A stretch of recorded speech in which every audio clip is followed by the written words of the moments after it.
ఈ ఎఫెసు సంఘం గురించి చదివేటప్పుడు మరి చెప్తున్నాను, భయంకరమైన నిజాలు కొన్ని ఉన్నాయి హిస్టరీలో. ప్రపంచంలో 7 వింతల్లో ఒక వింత అయిన ఈ ఎఫెసి ప్రాంతంలో ఆర్తమిస్ దేవి ఆర్కిటిక్ ఎలా ఉంది, అలాంటి ఆర్కిటిక్ ఏదో వేరే సువార్త చేశారంటే వాళ్ళ ధైర్యం ఏంటో అడుగుతామని చెప్పాలి.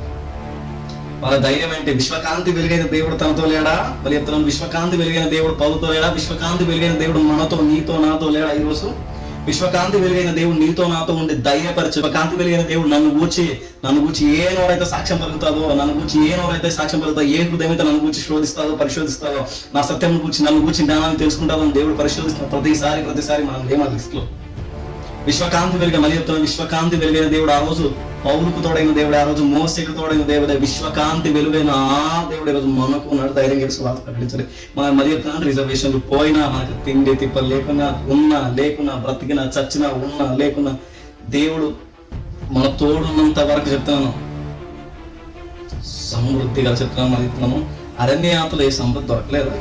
దేని కాదని నేను అడుగుతున్నాను. అరణ్యం అంటే ఏంటి నాకు తెలియ అడుగుతున్నాను. మోషేకి అరణ్యం అంటే ఏంటి అసలు? ఆ మోయాబీలకు, అమోరీలకు, ఫెరిజీలకు, ఖనానీలకు, త్వరకరాశులు, ఇజ్రాయేలీలు, ఐగుప్తుల చేతులు, వెనకాల ఐగుప్తు, ముందు ఎర్ర సముద్రం, అటు ఇటు చూస్తే అసూరీలు, అమోరీలు, ఫెరిజీలు, ఖనానీలు, మబూసులు, మన భాష చెప్పాలంటే అసురబద్ధ చేయడానికి, మళ్ళీ చెప్తున్నాను, అసురబద్ధ చేయడానికి సిద్ధంగా ఉన్నారు.